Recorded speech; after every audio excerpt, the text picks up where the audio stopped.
All right, well, we're going to go now to Fort Worth and we'll talk with Jose. Hi, Jose. What do you got for us today? Hello, Andrews.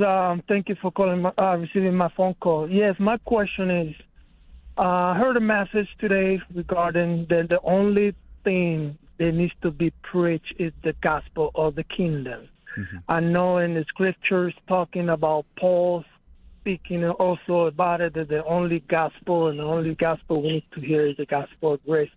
So we just want a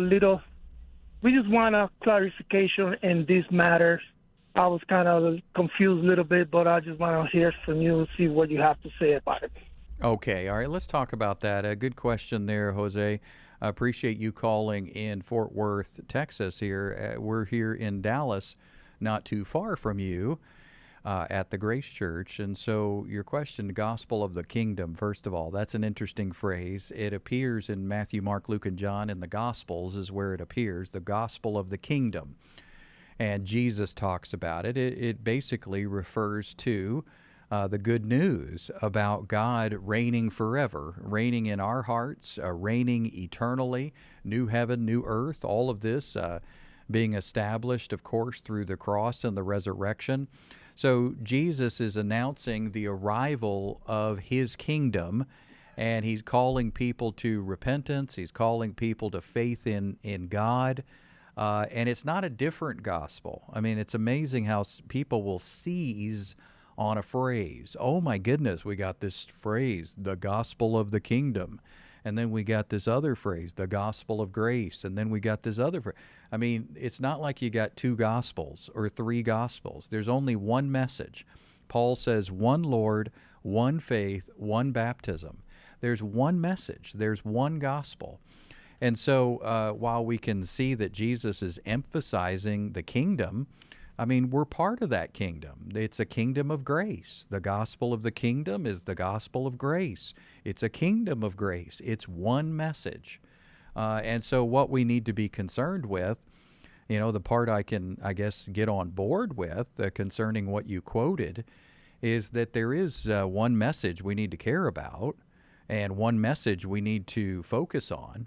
Because I got to tell you, I mean, sometimes I wonder if the Pharisees had had smoke machines and if the Pharisees had had praise and worship bands, I'm not sure we would have been able to tell the difference between some of the stuff we see today. I mean, you turn on Christian television, you listen to Christian radio for 6 or 8 hours, and you get a nice sample of what's out there. And oh my goodness, what is out there sometimes is pretty scary.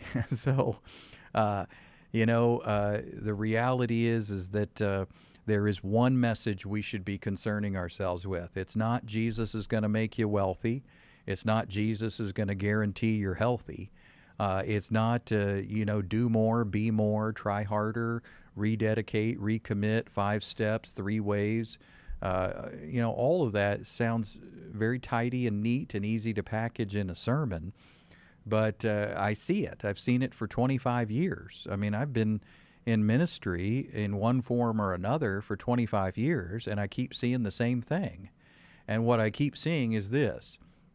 People coming to us, and they're saying, I've been in church. I mean, I've been in church my whole life. I've been in church 20, 30, 50, 60 years, and I've never heard that I'm totally forgiven.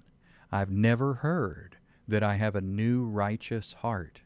I've never heard that I'm as close to Jesus as I can possibly be. I've never heard that the gospel is this good. And so what does that tell you?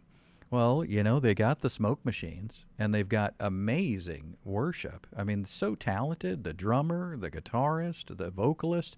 Oh my goodness, just incredible. They must practice so much to be that polished. Well, congrats on that. But you know what? At the end of the day, it matters more what we're singing, and it matters what people walk away with, and it matters when somebody who's been in church 65 years is sitting in the parking lot and they still don't know they're forgiven, or they're still freaking out about the judgment, or they still think they have a wicked heart, or they still don't know they're close to Jesus, and they keep trying to get close by coming to church and hearing a message of do more, be more, try harder. That is not the gospel. The gospel concerning God's kingdom, the gospel concerning God's grace, is all about what Jesus did. It's not about what we're doing. And so it is an enormous problem today. I mean, candidly, I quit academia, went into ministry with the grace message for this very purpose.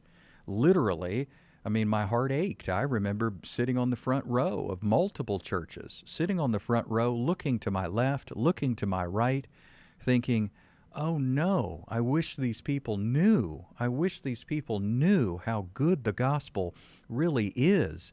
How many times am I going to be told that I have to do more and be more to get right with God? And would somebody please teach this crowd about Jesus? Would somebody please step up and teach the finished work of Christ? Would somebody please rise to the occasion and point at what is actually the gospel, what the cross accomplished, what the resurrection did for us, what God did for us because he loved us so much? Would somebody talk about Jesus? Because I'm telling you, there's 3 ways to a better marriage, they say, 5 ways to be a better person, 10 steps to this, 3-point sermon on this. You know, again and again and again, we keep hearing, well, here's a story about David, and boy, you could be like David. No, here's a story about Daniel, and you could be more like Daniel. Here's a story about Job, and you could be more faithful like Job. Here's a story of Esther, and you could be more like Esther. Oh my goodness, when I'm done trying to be like David and Daniel and Job and Esther, and you've told me to do my quiet time and show up at my accountability group and volunteer for my service group and volunteer in the nursery and be in church every time the doors are open and read my Bible 4 and 5 hours a day and share my faith with everyone. When I'm done doing all this, are you going to give me the carrot that is at the end of the stick? Because I'm exhausted. And that's what people are hearing. And the type A personalities don't get it. They don't get it at first. They just try. They think, well, no, this has got to be Christianity. This has got to be the way. And so they try for 1 or 3 or 7 years, and they think they're doing pretty good. I mean, they're scoring an 84 or an 89. They're doing pretty good. The problem is 90% of the other personality types have already given up. They've given up. They don't even want to go to church. They don't want to be beaten up anymore.